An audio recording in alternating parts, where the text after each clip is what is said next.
अब बात रही एनसीईआरटी की, एनसीईआरटी गॉड बुक है, एनसीईआरटी से पूरा पेपर आता है, तो अब ये सब एक मिथ है, एनसीईआरटी से पेपर नहीं आता। जब आप आगे 11th में आओगे तो आप कोई स्ट्रीम चूज करोगे, जैसे आपको मान लो फ्यूचर में इंजीनियरिंग करना है या बायो से बीटेक करना है।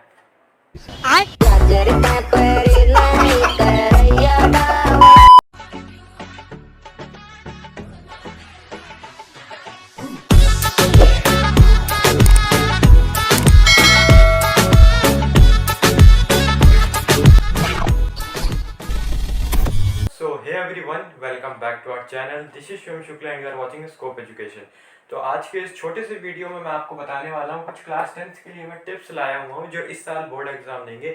मैं ऑलरेडी पिछले साल बोर्ड एग्जाम दे चुका हूँ और मैंने 94% स्कोर किए थे, तो आप मुझ पर भरोसा कर सकते हैं जो भी मैं आपको बताने वाला हूँ। इस वीडियो में मैं आपको ये बताने वाला हूँ कि आपकी प्रिपरेशन कैसी भी चल रही हो, लास्ट के टाइम पर आपको किस सब्जेक्ट में कितना फोकस करना। और जैसे मैंने बोर्ड एग्जाम दिया तो मेरे को आइडिया हो चुका है वहाँ पे लिखा कैसे जाता है, क्या राइटिंग मैटर करती है, और भी कुछ छोटे छोटे पॉइंट्स में डिस्कस करूंगा। लेकिन सबसे पहले इंपॉर्टेंट पॉइंट मैं बता देता हूँ आपको कि जो पेपर आएगा वो किस तरीके में आएगा और प्रिपरेशन कैसे करनी है।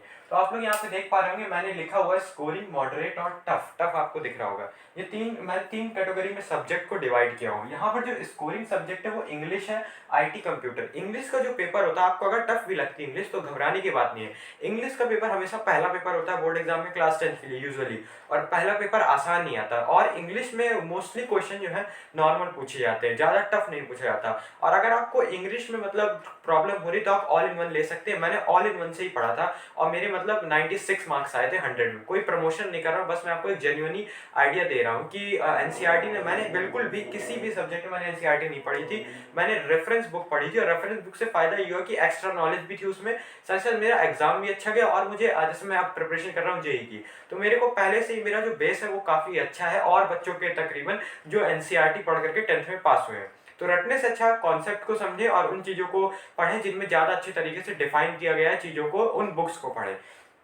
जो इंग्लिश का पेपर है वो काफी इजी आता है और आपको लग रहा होगा कि अगर आपकी इंग्लिश अच्छी नहीं है तो मेरा खराब हो जाए इंग्लिश, बट इंग्लिश फिर भी अच्छा आएगा पेपर, क्योंकि लास्ट के 15 दिन मोस्टली स्टूडेंट इंग्लिश ही पढ़ते हैं, जब फरवरी 15 से फरवरी 20 के बीच 25 तक।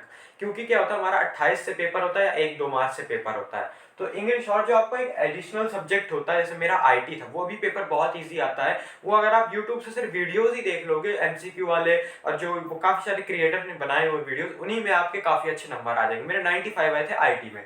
अब मॉडरेट की बात करें, मॉडरेट में एसएसटी और साइंस आता है। एसएसटी रटने में बच्चों को थोड़ा प्रॉब्लम होती है, तो मैं सजेस्ट करूंगा एड्यूकार्ड वाली बुक, जो आपने काफी उसका नाम सुना होगा। फिर ये भी कोई प्रमोशन नहीं है, मैंने परचेज की थी। एड्यूकार्ड में मैंने क्वेश्चंस अपने लिए खुद टिक किए थे, हमें जो सर ने टिक कराए थे, जो मतलब एड्यूकार्ड के जो मेनली ओनर है जिनकी बुक है एड्यू मंत्रा, वहां पे जो सर पढ़ाते थे हमको, मैंने उनका कोर्स खरीदा था, उन्होंने क्वेश्चन हमको टिक कराए थे स्पेशली।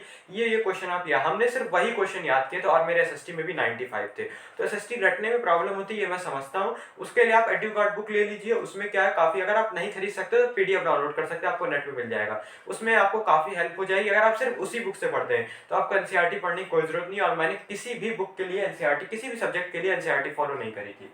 और फिर आती है बात साइंस की। साइंस का पेपर भी टफ नहीं आता है, मॉडरेट आता है। मॉडरेट लेवल कुछ क्वेश्चन कह सकते हैं टफ होते हैं, जैसे बायो में कुछ डायग्राम्स हो गए जो काफी डिफिकल्ट रहते हैं। मैं अगर आप चाहते हैं कि मैं आपको कुछ डायग्राम से रिलेटेड या कुछ और साइंस की टिप्स चाहिए किस तरह के क्वेश्चन आते हैं, तो मैं उस पर वीडियो बना सकता हूँ। तो साइंस का पेपर मॉडरेट आता है, तो उसमें ज्यादा चिंता करने की जरूरत नहीं है। आप किसी अच्छे रेफरेंस बुक पे लीजिए। मैंने जो यूज की थी होती है एसके जैन, आप एस चांद भी यूज कर सकते हैं, उनको लीजिए। उनमें जो क्वेश्चन है वो प्रैक्टिस करिए।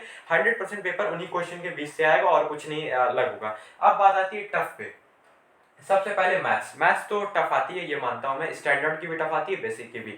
मैथ्स के लिए अगर आप आरडी शर्मा, आरएस अग्रवाल से कम कर रहे हैं तो फिर आप 100 में आराम से 50-60 ही ला पाएंगे, उससे ज्यादा लाना टफ है। और जो लोग कमेंट में बोलते हैं कि मैंने एनसीईआरटी पढ़ के इतना लिया, उनके असलियत में आए नहीं होते, वो बस अपना शो ऑफ करने के लिए बोल रहे होते हैं। तो उनको ना ध्यान देकर कि आप जेन्युइनली उन क्रिएटर्स को देखें जो कि सच बता रहे हैं। मैथ्स में अगर आप आरडी शर्मा या आरएस अग्रवाल से कोई नीचे किताब पर एनसीईआरटी कर रहे हैं, तब तो फिर आपका मैथ्स नहीं निकल रहा है, क्योंकि मैथ्स का बहुत टफ पेपर आता है। और आप चाहे तो 2023 का पेपर जो मैंने दिया था वो आप चेक भी कर सकते हैं। अब बात आती है हिंदी की। कुछ लोगों की हिंदी बहुत अच्छी होगी और आसान भी लगती होगी, याद भी हो जाती होगी, लेकिन हिंदी का पेपर इतना टफ आया था, मैथ्स से टफ हिंदी का पेपर था। उसमें एमसीक्यूज ऐसे थे कि चारों ऑप्शन हमको करेक्ट लग रहे थे, हमको लग रहा था ये भी सही है वो भी सही है। वो जब आप पेपर देने बैठोगे उस माहौल में, उस एग्जाम हॉल में, तब आपको पता चलता है कि पेपर टफ आया कि आसान है। हिंदी को संभल के रहिएगा, क्योंकि क्या होता है हमें 6 में से 5 सब्जेक्ट लेने होते हैं टोटल। तो अगर ये 2 सब्जेक्ट टफ है तो इनमें से कोई आपको एक अच्छा अपना कर लेना होगा, या तो आप हिंदी कर लीजिए या तो मैथ्स कर लीजिए। मैं आपको मैं सजेस्ट करूंगा अगर आप R D Sharma R S Agarwal लगा लेते हैं 11th में आप कोई स्ट्रीम लेंगे मैथ्स स्ट्रीम, तो उसमें मैथ्स आपकी काम आएगी, तो मैथ्स थोड़ा स्ट्रॉन्ग कर लीजिए। अगर हिंदी में कम ही मार्क्स जाते हैं तो आप हिंदी को रिमूव कर सकते हैं, जैसा कि मैंने किया था। और हिंदी का पेपर जेन्युइनली बहुत हार्ड आया था। जिन भी लोगों को लगता है कि आसान आया था वो एक बार पेपर ट्राई कर सकते हैं और सीबीएसई का आंसर की मिला लीजिएगा, आपको पता चल जाएगा कि एमसीक्यू जो थे उन्हीं में सबसे ज्यादा झोलता और वही काफी टफ थे।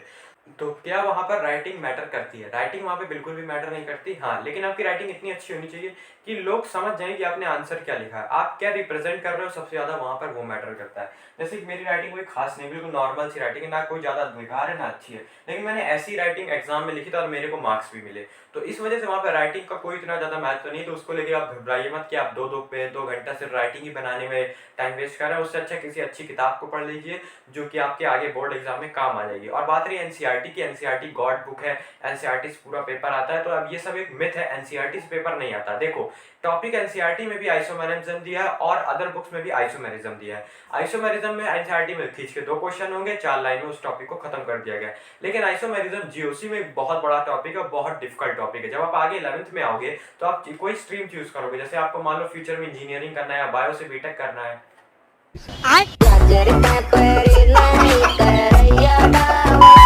चुनोगे तो आपको थोड़ा ज्यादा पढ़ना पड़ेगा, सिर्फ एनसीईआरटी से काम नहीं चलेगा। तो इस मिथ से थोड़ा दूर रहे, एनसीईआरटी एनसीईआरटी एनसीईआरटी। और इस टाइम पर मैं रिकमेंड करूंगा कि एनसीईआरटी ना पढ़ के जो रेफरेंस बुक्स है उनमें जो पीछे एग्जांपल्स है, जैसे कि एस चांद हो गई, एस चांद काफी अच्छी बुक है, उसके फिजिक्स केमिस्ट्री मैथ में जो एग्जांपल दिए वो सॉल्व कर लीजिए।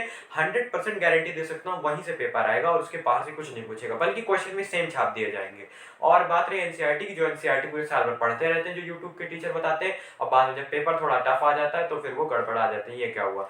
जैसे कि मैंने रिकमेंड किया इंग्लिश में ऑल इन वन, एसएसटी में मैं एड्यू कार्ड, साइंस में भी एड्यू कार्ड रिकमेंड करूंगा, और मैथ्स में R D Sharma R S Agarwal, और हिंदी के लिए आप एनसीईआरटी पढ़ सकते हो। लेकिन ग्रामर के लिए दूसरी बुक आपको कोई बाहर से जो आपके स्कूल वाले चलवा रहे हो वो वाली प्रैक्टिस कर सकते हो। और कंप्यूटर के लिए आपके यहाँ जो भी बुक चल रही है आप वो फॉलो कर सकते हो। तो मिलते हैं नेक्स्ट वीडियो में, तब तक के लिए थैंक्स फॉर वॉचिंग, जय हिंद।